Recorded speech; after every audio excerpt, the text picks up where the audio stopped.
आता मोहित तर्फे शहादा तालुका शहादा या आश्रमशाळेमध्ये 11 जुलै 2026 ला अन्नामध्ये विषबाधा झाली आणि तिथं विद्यार्थ्यांची संख्या 157 आणि आता ते त्या दिवशी उपस्थित होते 116.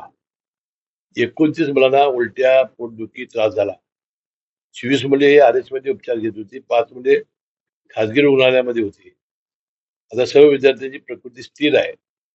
भोजन पुरवठादार सुनील गिंदोडे व स्वयंपाकी राऊत यांच्यावर गुन्हा दाखल करण्यात आलेला आहे. फॉरेन्सिक चाचणी, अन्न पाणी अहवाल अद्याप अप्राप्त आहे.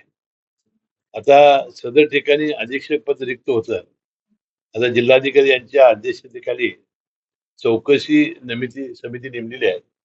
आता त्याचा अहवाल प्राप्त होईल.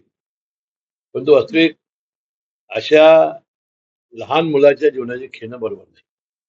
आणि मी तुकाराम मुंडेंना सूचना केलेली आहे, जे अन्न औषधाचे प्रशासनाचे जे आयुक्त आहेत, की जिथं लोकांच्या जीवनाशी प्रश्न आहे, त्या सर्व जीवनावश्यक वस्तूच्या जिथं जिथं अशा संस्था आहेत तिथं पहिल्यांदा ते लक्ष घालावं.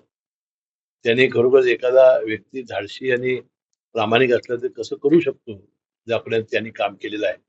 25% दुधामध्ये घट झालेली आहे. जे दूध जे येत होतं आज राज्यातून आपल्या मुंबईला वगैरे, त्यामध्ये 25% घट झालेली आहे. त्यामुळे आमच्या गोकुळात फार मागणी वाढलेली आहे दुधाला. तर मला म्हणायचं की बाबा पनीर आता दिसतच नाही.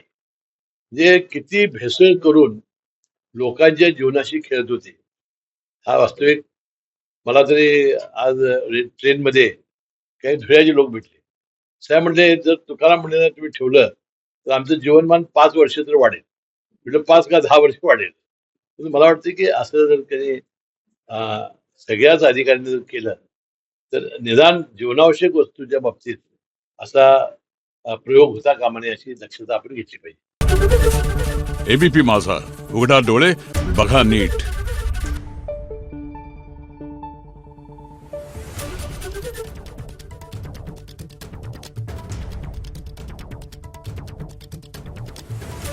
Thank you.